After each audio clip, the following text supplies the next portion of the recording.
A miña é unha historia de muller xorda. Nada no rural lucense nos anos 50, nunha aldea da Ribeira Chantarina, a Veiga. Ali vivín coa miña familia nunha casa que o paso do embalse somerxeu nas xélidas augas do Miño. Mudámonos de casa en 3 ocasións, a última a Lugo. A relación coa miña familia foi difícil. Non coñecíamos o xeito de comunicarnos. E, ademais, eran tempos complexos en todo o país. Aos 9 anos, e grazas ao párroco da zona, comecei a estudar como interna no fogar de Santa María en Lugo. Naquel entón, a educación estaba nas mans da Igrexa, e o fogar era a esperanza e saída de moitas familias de nenas xordas. Ali coñecín os primeiros signos, comezando a expresarme na miña lingua, a lingua de signos. Grazas ao contacto con outras mulleres xordas. Na aula estaba prohibido empregar a linguaxe de signos e seguíase un ensino oralista, para o que se empregaban aparellos de frecuencia modulada. Doña Elena foi a miña mestra durante 11 anos. Éramos 30 as nenas xordas e aproximadamente unhas 200 oíntes. As estancias estaban separadas. Xordas e oíntes soamente coincidíamos no recreo ou nas excursións. O día a día repartíase entre a realización das tarefas domésticas, as clases e unha saída ás fines de semana que recordo con moita ilusión. Puñámonos guapas e íamos ao parque.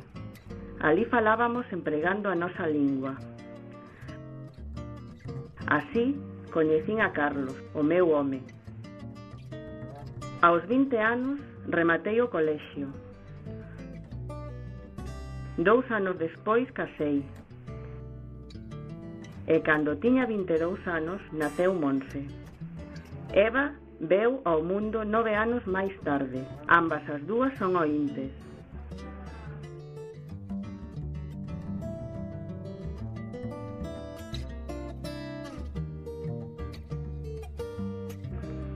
Durante este tempo, loitei para sacar o carné de conducir. Tiven que facelo ás agachadas, posto que os meus pais non estaban de acordo. Sempre estivemos vencellados ao movimento asociativo das persoas xordas e empregamos a LSE para comunicarnos coas nosas fillas, polo que o entendemento e a comunicación foi posible no seo da familia que creamos. Teño un neto, con el tamén empregamos a linguaxe de signos.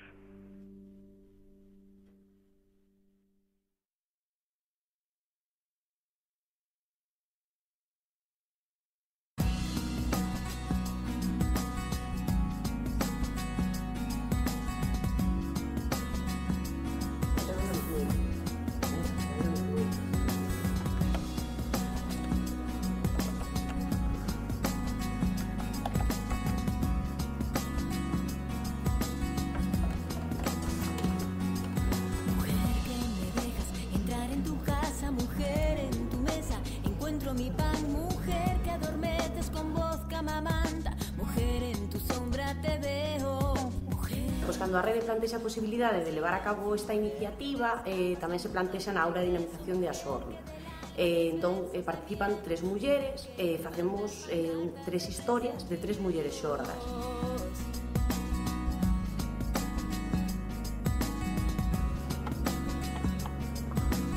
Dende o comezo foi preciso ter en conta a necesidade de adaptar as videomontaxes ás necesidades ou as peculiaridades do propio colectivo, polo que foi preciso introducir subtítulos. Isto vai a influir a hora de redactar as historias, posto que é preciso buscar frases curtas que estén en relación con cada unha das imaxes, non? Seguidamente, todas as mulleres buscaron imaxes á súa casa que querían que apareceran na súa memoria de muller xorda. Viñeron, escanearonas na aula. Te debo la vida y no encuentro el tiempo más. Mujer es el verbo. Despois de varias entrevistas, cada muller decidiu o que se quería contar en cada unha delas, non? Buscaronse os títulos e comezaron a tratar cada unha delas as súas imaxes. Recortáronas, pegáronas, e despois comezou o proceso da videomontaxe, non? Onde cada unha das mulleres introduciu as súas imaxes cos subtítulos. Mujer sin candados, que apresen tu cuerpo, mujer, que banderas te exilia, mujer, mujer engañada, te miro y aprendo, mujer que coartan tu vida a base de dinero.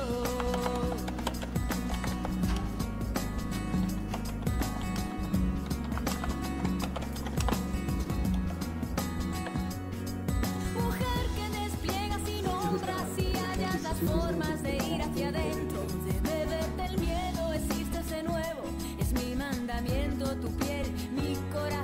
Mujer que transformas, inventas y te multiplicas, encuentras manera de estar en el cielo y estar en la tierra, te debo la vida y no encuentro el tiempo más.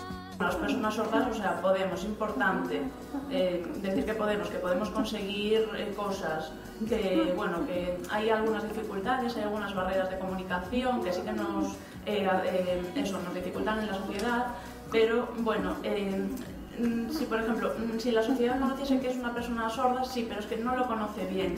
Entonces el objetivo de la asociación, el que trabajamos para que la sociedad pues conozca las necesidades de las personas sordas. Al principio pues sufría mucho, pero después ya me empezó a gustar más con los ordenadores, porque al principio no tenía mucha idea, pero después pues muy bien.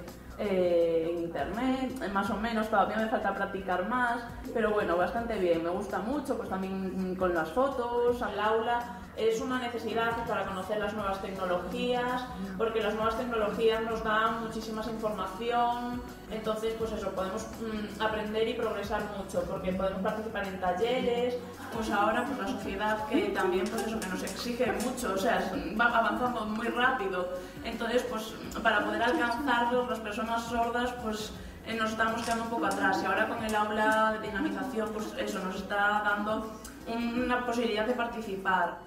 As novas tecnoloxías eliminan barreiras de comunicación, polo tanto o feito de adaptar unha videomontaxe onde aparezcan subtítulos achega ao colectivo as novas tecnoloxías e facilita, é dicir, dá máis accesibilidade.